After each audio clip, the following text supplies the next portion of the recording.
Hey YouTubers, today we are talking about oil separator, more specifically the oil separator that came out of my Audi Q5 3.2 V6. Now this is part of the PCV system, and how this works is that there are two hoses that go into this from the valve covers, and the blow-by oil goes in here, and then there are cooling I guess you could call them cooling tubes that run the coolant in here and then out these two sides, and it's supposed to cool the oil down so that it condenses, so that the oil that condenses comes out of this little space here, and this space here, what doesn't condense, goes back out, goes into the intake, and ends up on the back of your valves. Now, if you have drivability issues where your car seems like it drives perfectly fine one day and then next day it doesn't want to drive, it seems like it's very low on power, or if you have idle issues where you start the car up in the morning, it drives great, runs great, and then as it warms up, as the day progresses, maybe you take a long drive, the engine gets up to temperature, and then you have idling issues to where it would idle extremely rough, or it would end up cutting off because it would idle so rough, like a misfire. Or if you have acceleration issues where you start accelerating and moderate acceleration, you end up with a situation where you get a misfire and the EPC light comes on, and it stays on until you shut the car off, and then you turn it back on again, and then the misfire just goes away like it never happened. Or if you have a situation where you are losing coolant in the valley of your engine, in between the two cylinder heads, down in the middle, you're losing a substantial amount of coolant, and you've eliminated the possibility of it being the thermostat housing, or the tube that goes from the thermostat housing, from just below the thermostat housing all the way in the back to the heater core. If it's neither of those, but you're just losing coolant inexplicably. Or if you end up in a situation where you suddenly develop coolant getting into your oiling system, and it doesn't seem like it's a blown head gasket, like the car is running and idling fine, it doesn't have problems where typically if coolant gets into the combustion chamber, the car will just not want to start, but that's not happening, it's running fine, you're just getting oil in the coolant. Or what else? I guess that would be the list of things that this, when it goes bad, can cause. Okay, the list is long, there are a lot of things. So I mean that to say, if you experience any of these issues, this is one of the possible things that you should track down. You should check this, make sure it works correctly.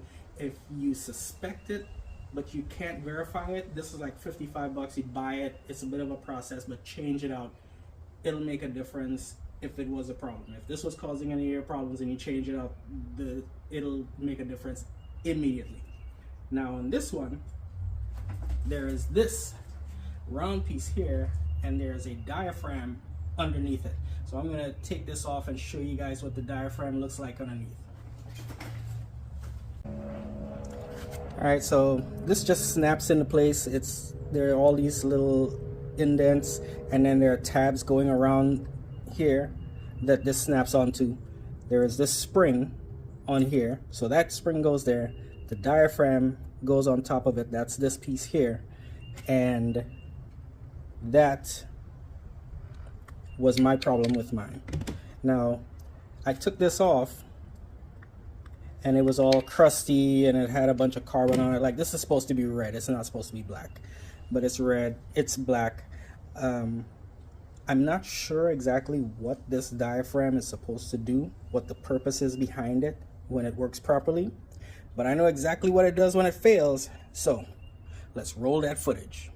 I have a coolant leak, and it's in the valley between the both heads. So it's a V6, it's in the valley between the two heads, and I'm gonna see if I can figure out where the leak is. The problem is that to get down to the valley between the two heads, I have to remove the intake. I have to remove at minimum the upper intake, and so that poses a problem, because if I remove the upper intake, then I can't run the engine and I can't see where it's leaking, because at rest it's not leaking. I can't see any leak at rest, but when you start the engine and run it, it gets warm, then coolant accumulates in that valley, so there's a leak in there.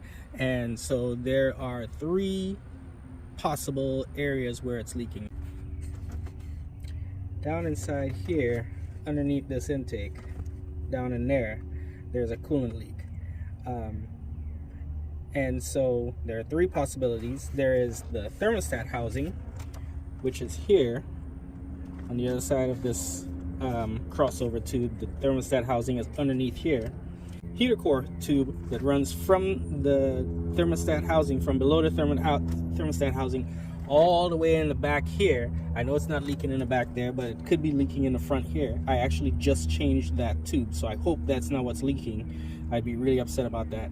And then the third part of the equation, the third possibility, is the oil separator. There is an oil separator underneath here. It's part of the PCV system, and what it does is the vapor from the blow-by gets into that system, and then it runs in parallel with the coolant. The coolant, I guess, is supposed to cool it down. I don't know how that's supposed to work when it's very hot, but that's how they engineered it. And then I guess the oil that cools down and condenses goes back into the engine. Whatever stays a vapor goes out through the PCV system. So where the coolant crossover in that oil separation system is, that could be a possible leak. The tube that goes from the thermostat housing to the back where the heater core is, that could be a possible leak, and then the thermostat housing. So what I'm gonna have to do is remove, at the very minimum, this upper intake, and then I'm going to show you guys how I'm going to go about trying to figure out who's doing what. As usual, if you like the videos I make, click like so I know to make more of the same, and if you want to see more when I make them, hit subscribe. Let's get into it. Okay, so the upper intake is off. Lower intake, this one and this one are still on, but I'm probably going to end up having to pull them off. You see all this white splatter residue? That's coolant. So something here is leaking. It could be this hose, it could be this hose, it could be this hard line has cracked. I don't know.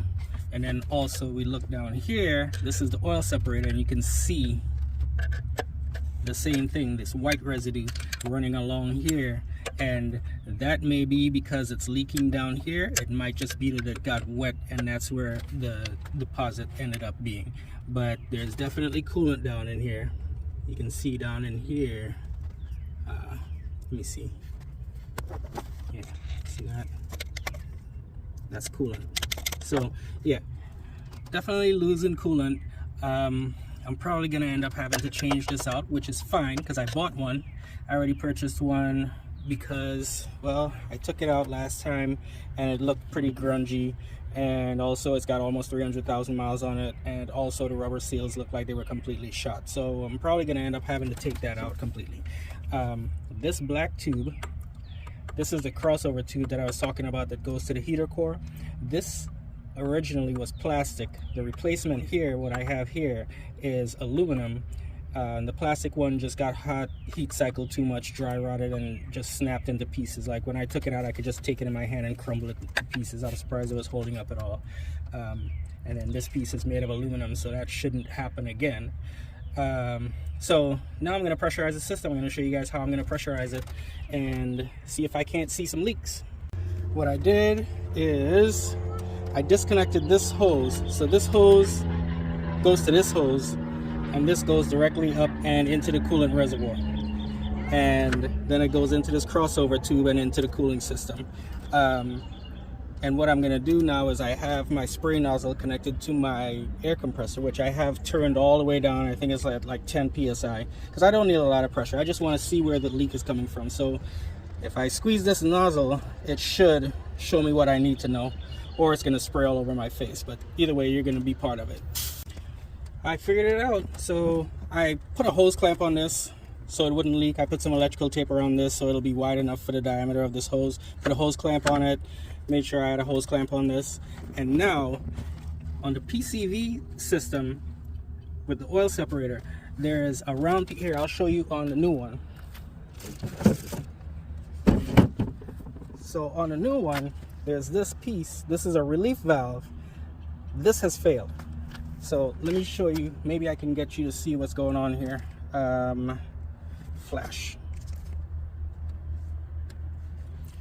Okay, so you see that round piece, you can barely make out pieces of it. Watch when I pressurize the system.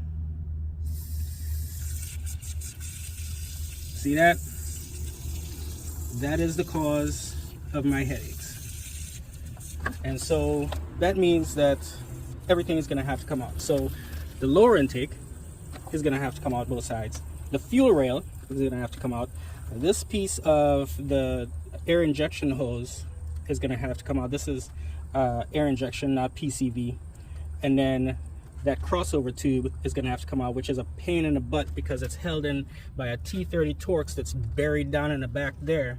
And then once I remove all of that, then it's just a bunch of T30 Torx holding this unit in place. So I'm going to remove that. Thankfully, I have a replacement. So it's just going to be taking everything out and then putting the new piece in and then putting everything back in. But the leak was very easy to spot. It's very apparent. I'm happy with those results. So once I get it out, I'll show you guys.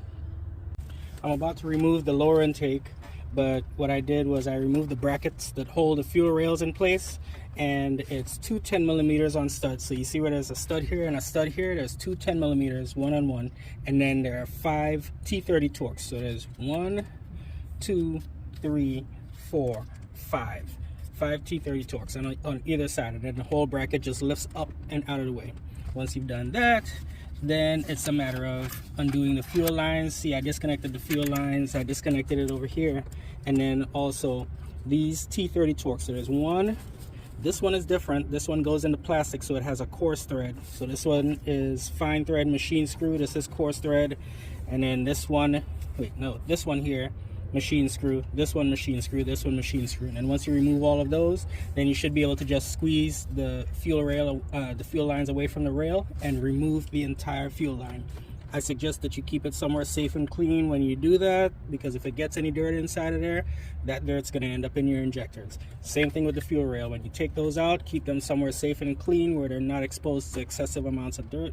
Anything that gets in there is going to go into your injectors. Then the PCV crossover tube, here, let me know this. So this bolts into the back of this oil separator. This piece that's bad that I have to change out, in the back here there's a T20 Torx right here, and you just undid that and then pried it away, and then of course did it from the valve covers, snaked it out from behind the oil filter housing, and then just removed it. Pretty straightforward stuff.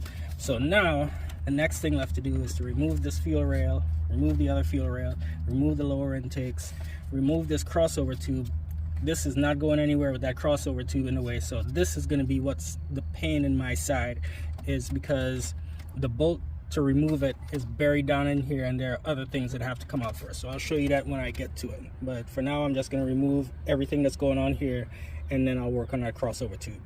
These are the bolts that are holding down the brackets for the fuel rail, for the fuel lines I should say, not the fuel rail. The fuel rail bolts are these long things, and then these are the brackets. For the fuel lines, those, here, I'll show you. So these, so that.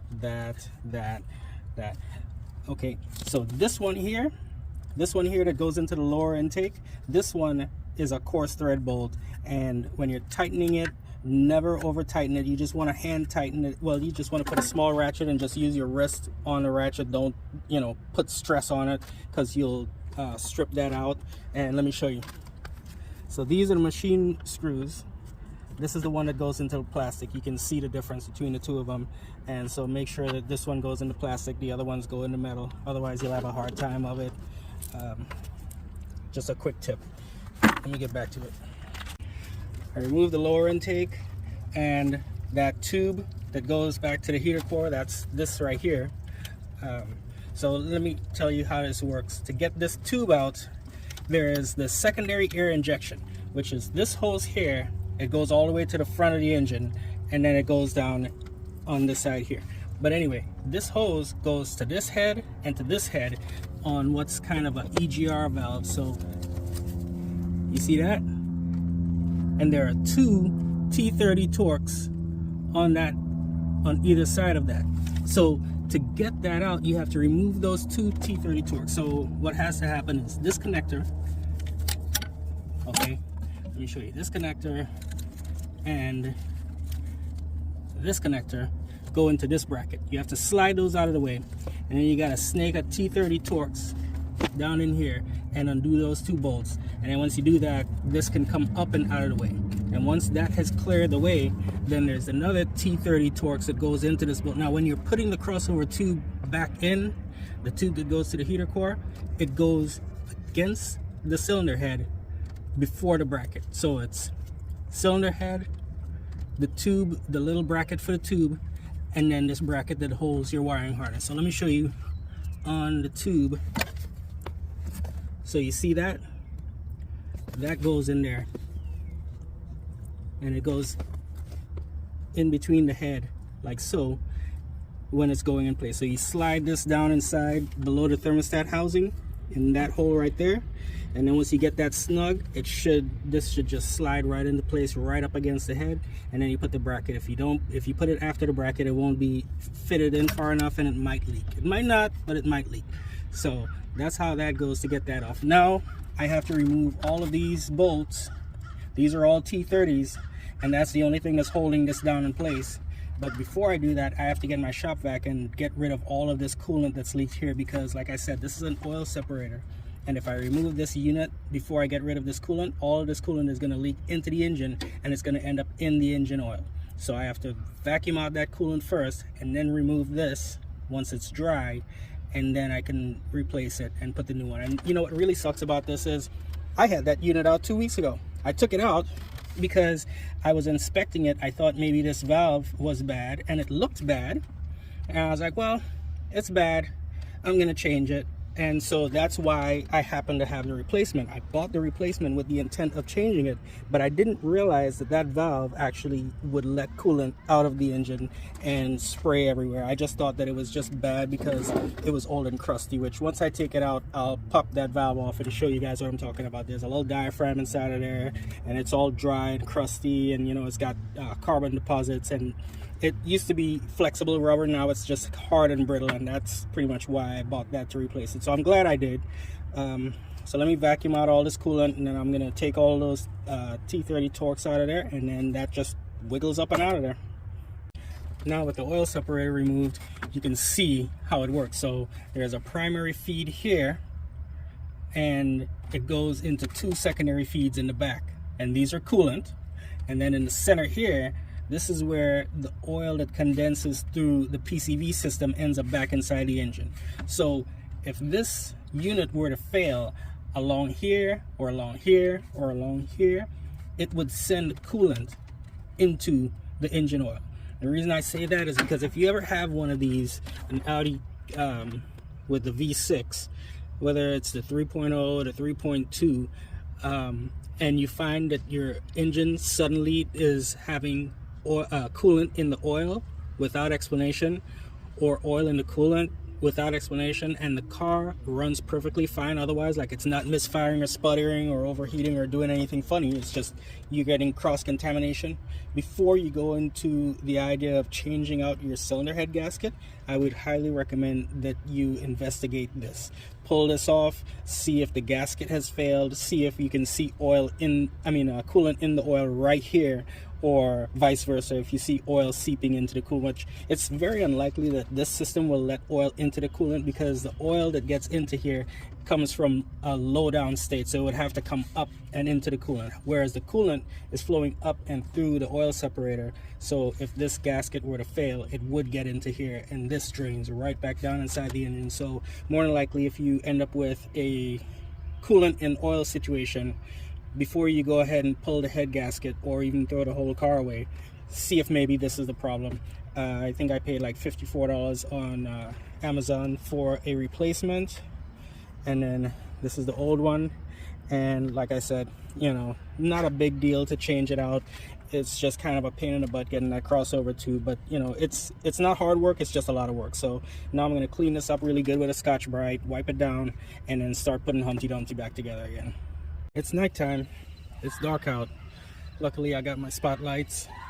I got this in, bolted it in, and once I tightened that in, I put in my crossover tube that goes from here back to the heater core, bolted that in, and then I pressurized the system again. So as of right now, there is a pretty decent amount. I can't tell how much pressure is in here, but it's probably about 15 psi, and it's holding.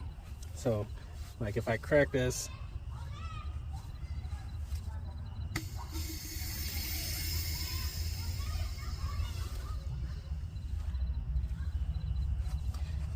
so it's holding pressure, nothing is leaking out, which is good, because now I'm gonna put coolant in here, fill it up with coolant, and then I guess finish putting everything back together. I gotta put that air injection hose back over here, bolt that up, and then put these two wire harnesses back on that bracket, and then it's just putting the lower and upper intake on and the fuel rail and tighten everything up and make sure it's nice and tight, no leaks.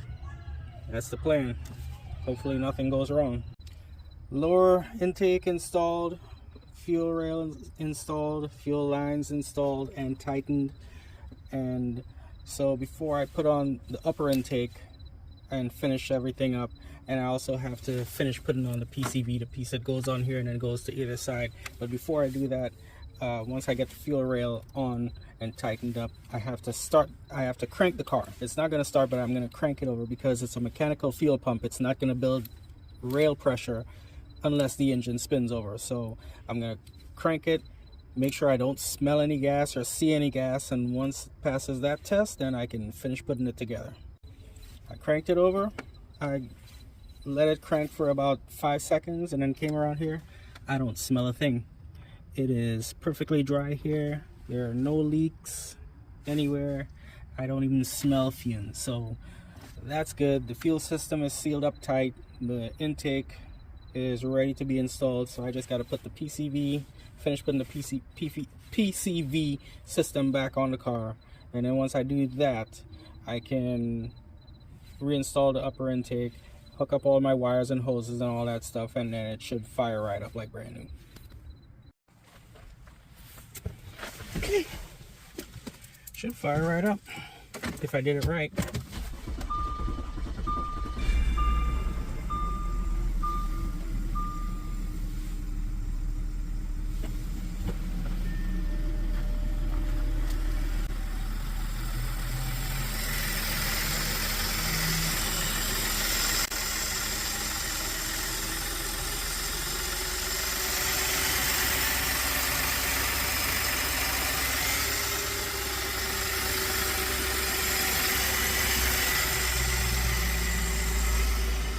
Alright, well, I'm going to let it run and warm up, make sure there's no air in the system while I put all my tools away, all that stuff, and then I'm going home and go to sleep.